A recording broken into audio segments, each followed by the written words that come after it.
Shalom, shalom, shalom, chers frères et sœurs, soyez les bienvenus dans cette nouvelle vidéo dans laquelle nous allons parler du plus grand combat du chrétien. Le plus grand combat du chrétien. Il est important que nous connaissions ce qui constitue le grand combat dans notre vie en tant que des croyants en Christ. Beaucoup se trompent. Ils pensent que leur plus grand combat, c'est la maladie avec laquelle ils luttent beaucoup très longtemps. D'autres pensent que leur plus grand combat, c'est de combattre les démons, c'est la lutte avec les démons. D'autres même pensent que leur plus grand combat, c'est la lutte avec la chair. Bien-aimés dans le Seigneur, restez dans cette vidéo. Regardez la vidéo du début jusqu'à la fin. Et par la grâce de Dieu, avec l'aide du Saint-Esprit qui éclaire et qui conduit dans la vérité, vous comprendrez davantage sur ce sujet. Soyez encore une fois de plus les bienvenus dans cette vidéo. Que le Saint-Esprit nous aide au nom de Jésus-Christ. Alors, entendons la parole de Dieu.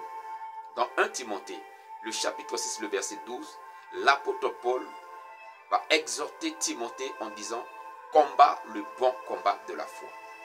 J'ai mis du temps à réfléchir et à méditer sur ce passage. Qu'est-ce que l'apôtre Paul voulait concrètement dire à Timothée? C'est quoi le combat de la foi? Et en méditant sur ce verset, le Saint-Esprit m'a enseigné sur ce qui est le plus grand combat du chrétien. Bien-aimé dans le Seigneur, notre plus grand combat, c'est de parvenir à faire confiance totale à Dieu. Je peux déjà même m'arrêter là. Mais il faut des commentaires pour nous aider davantage à comprendre et à connaître davantage. Notre plus grand combat, c'est de parvenir à faire confiance totale en Dieu. C'est notre plus grand combat. Si on parvient à faire confiance totale à Dieu, bien-aimé dans le Seigneur, on aura la domination sur la peur. On aura la domination sur les inquiétudes. On aura la domination sur les soucis. On aura la domination sur les œuvres de l'ennemi. C'est parce qu'on n'arrive pas à dominer la peur. C'est parce qu'on n'arrive pas à dominer les soucis, les inquiétudes, que nous luttons encore avec certaines choses. Si nous parvenons à faire confiance totale à Dieu, le combat est déjà gagné. Alléluia. Vous allez voir que dans la parole de Dieu, dans le livre d'Hébreux, le chapitre 11, permettez-moi de retrouver ça rapidement. Hébreux, le chapitre 11. Hébreux, le chapitre 11, le verset 6. La Bible dit, « Or, sans la foi, il est impossible de lui être agréable.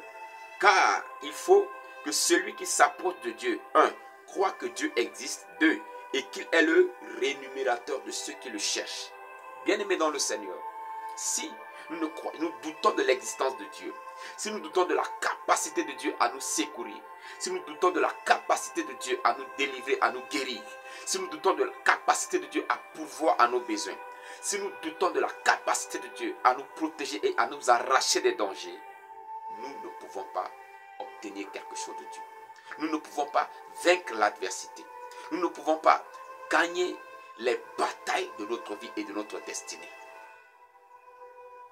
Nous devons croire que Dieu existe et qu'il est le rémunérateur de ceux qui le cherchent. C'est-à-dire qu'il est le défenseur de ceux qui le cherchent. Il est le pourvoyeur de ceux qui le cherchent. Il est le gardien de ceux qui le cherchent. Si nous avons cette confiance-là, bien-aimés dans le Seigneur, nous allons vivre dans une joie totale.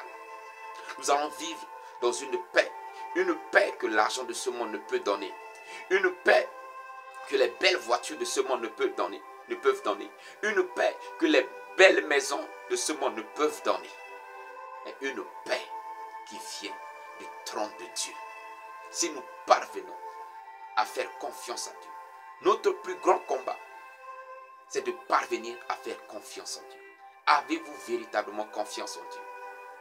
Souvent nous laissons les doutes éteindre la flamme de cette confiance. Souvent nous laissons les inquiétudes éteindre la flamme de cette confiance. Souvent nous laissons les mauvaises pensées éteindre la flamme de cette confiance en Dieu. Voilà pourquoi nous luttons, nous luttons, nous luttons. Mais si nous avons la foi comme Abraham, bien-aimé dans le Seigneur, nous allons avoir une vie merveilleuse en Christ. Rappelez-vous de Shadrach et de Meshach d'Abednego.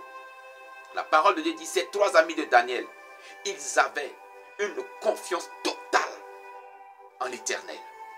Et quand le roi a ordonné à ce que tout le monde dans son pays, tout le monde dans son royaume, au son des trompettes et autres, vont se prosterner devant la statue qu'il a faite, ces derniers disent, ils ne vont jamais le faire, à cause de leur foi en l'Éternel. Et quand on a amené le sujet devant le roi, qu'il y a 3 personnes dans ton royaume qui n'obéissent pas à tes ordres, et le roi a demandé à les faire venir devant lui. Le roi dit, nous pouvons voir ça dans Daniel le chapitre 3, le roi dit, tenez-vous prêts là, quand on va sonner de la trompette, vous allez vous prosterner devant la statue. Ils ont dit au roi, pas la peine de sonner même de la trompette, mais sache que même si on sonne de la trompette, on ne va pas se prosterner. On ne va pas se prosterner. Ils avaient une confiance totale en Dieu. Et Dieu, qui est le rémunérateur de ceux qui le cherchent, qui est le rémunérateur de ceux qui mettent en lui sa confiance, Dieu a rémunéré leur foi, a rémunéré cette confiance-là. Quand ils les ont jetés dans la fournaise, la Bible dit, il y avait une 4e personne qui était avec eux dans la fournaise. Et quand le roi a vu cela, il dit, n'avons-nous pas jeté 3 personnes dans le feu? Ses serviteurs disent, bien sûr, mon roi. Il dit, mais je vois 4 personnes. Et la 4e personne a l'aspect d'un dieu. Et le roi a ordonné aux 3 personnes de sortir du feu. La Bible dit qu'ils sont sortis du feu. Il n'y avait même pas l'odeur du fumée sur leurs cheveux. Est-ce que nous pouvons faire confiance totale en Dieu? Rappelez-vous aussi de Daniel. La Bible dit, Daniel avait confiance en l'Éternel. Et à cause de cette confiance, il travaille dans la justice. Il n'a pas cherché à se faire corrompre pour avoir plus.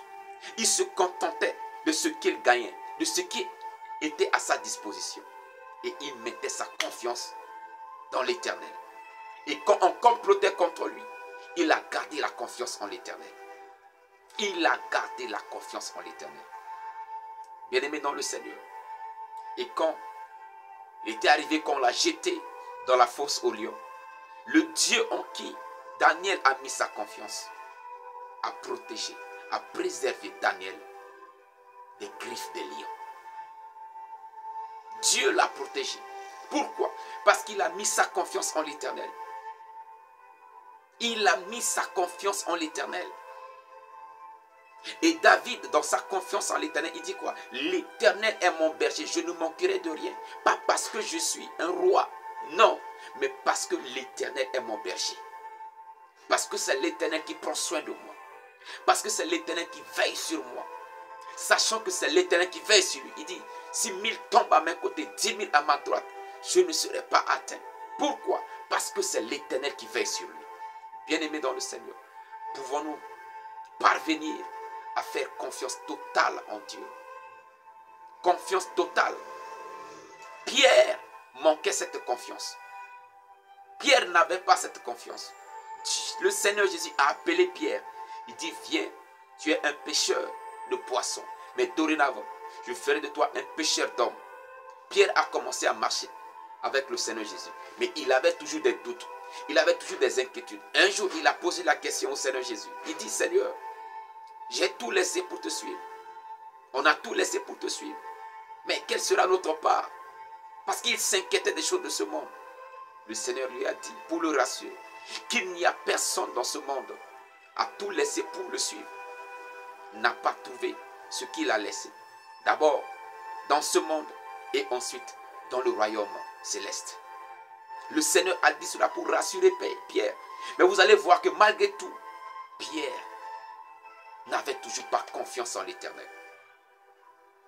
Il n'avait toujours pas confiance en l'Éternel. Après la crucifixion et la résurrection, Pierre est retourné encore à la pêche. Et le Seigneur, pour montrer à Pierre qu'il sera toujours avec lui, pour pourvoir à ses besoins. La Bible dit, Pierre et Jean et les autres disciples étaient dans la barque, en train de pêcher le poisson. Ils ont travaillé, ils ont tout fait, mais ils n'ont pas trouvé.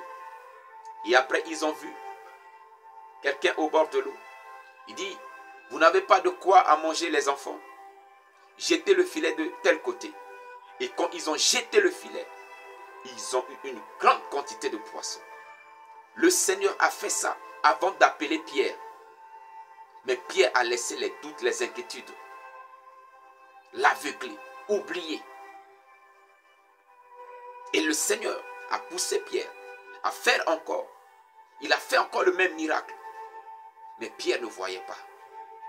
Et quand ils ont fait sortir les gros poissons, malgré que les poissons étaient gros et nombreux, le filet n'était pas rompu. Quand ils ont fait sortir cela au bord de l'eau, ils ont trouvé des poissons déjà braisés, des poissons déjà prêts à manger.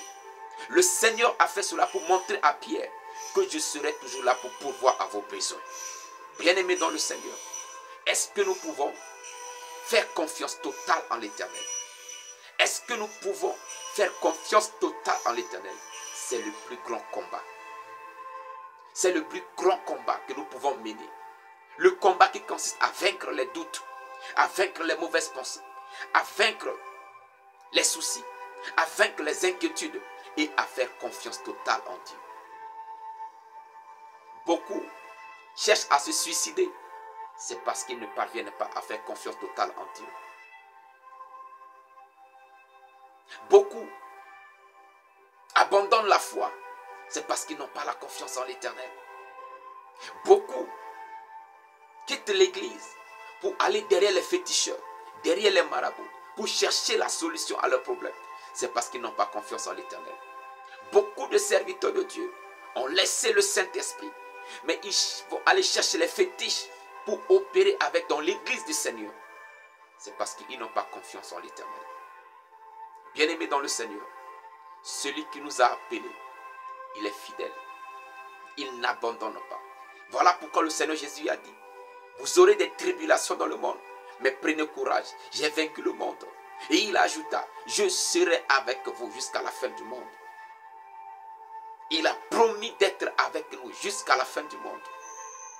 Pouvons-nous lui faire confiance, bien-aimés dans le Seigneur? Celui qui a vaincu la mort, celui qui a vaincu la maladie, celui qui a vaincu la famine même, en multipliant le pain pour nourrir un grand nombre de personnes. Pouvons-nous lui faire confiance? Pouvons-nous faire confiance au Créateur, celui qui a créé toutes choses? Ne peut-il pas pourvoir à tous nos besoins? Celui qui a créé le monde, celui qui a créé l'univers, ne peut-il pas pourvoir notre besoin? Celui qui est le maître de temps et des circonstances, ne peut-il pas nous secourir dans les circonstances difficiles de notre vie? Bien-aimés dans le Seigneur, ayons confiance en l'Éternel. Ayons confiance en l'Éternel. Car la personne qui doute ne peut pas recevoir quelque chose de la part de Dieu. Voilà pourquoi, dans Hébreux le chapitre 12, le verset 2, la parole de Dieu nous dit quoi? Jésus-Christ est le consommateur de la foi. Et comme il est le consommateur de la foi, nous devons avoir les regards fixés sur lui. Il est le consommateur de la foi. Ayons foi, bien-aimés dans le Seigneur. Nous ne marchons pas selon la vue. Nous ne marchons pas selon les principes de ce monde. Mais marchons par la foi. Par la foi. Bien-aimés dans le Seigneur. S'il a fait sortir l'eau du rocher les plus durs, c'est nos problèmes qu'il ne peut pas résoudre. S'il a fait tomber la manne du ciel, les cailles du ciel, pour nourrir son peuple dans le désert, ne peut-il pas nous secourir face aux crises économiques que le monde connaît aujourd'hui? Bien-aimés dans le Seigneur, vaincrons la peur. Nous devons vaincre la peur. Nous devons vaincre les soucis. Nous devons vaincre les inquiétudes. Nous devons vaincre les mauvaises pensées qui nous animent de gauche à droite pour faire confiance à l'Éternel. Faisons confiance à l'Éternel, car il n'abandonne pas ses enfants. Il n'abandonne pas ceux qui espèrent en lui. Le plus grand combat du chrétien, c'est de faire confiance en Dieu. si nous parvenons à faire confiance en Dieu, Dieu sera toujours à l'œuvre dans notre vie. Comme il a été à l'œuvre en faveur de Shadrach, de Meshach et d'Abednego. Comme il était en l'œuvre en faveur de Daniel. Comme il était en œuvre en faveur de Mardoché. Faisons confiance à l'Éternel. Demeurez ferme dans la foi. Quoi qu'il arrive, gardons la foi. Que Dieu vous bénisse. Abonnez-vous à cette page pour être édifié, pour être encouragé dans la foi, pour être enseigné par la parole de Dieu. Partagez la vidéo pour encourager d'autres frères dans la foi. Et si vous avez des commentaires, n'hésitez pas à écrire dans l'espace commentaire. Que Dieu vous bénisse. À la prochaine dans une nouvelle vidéo. Shalom à vous.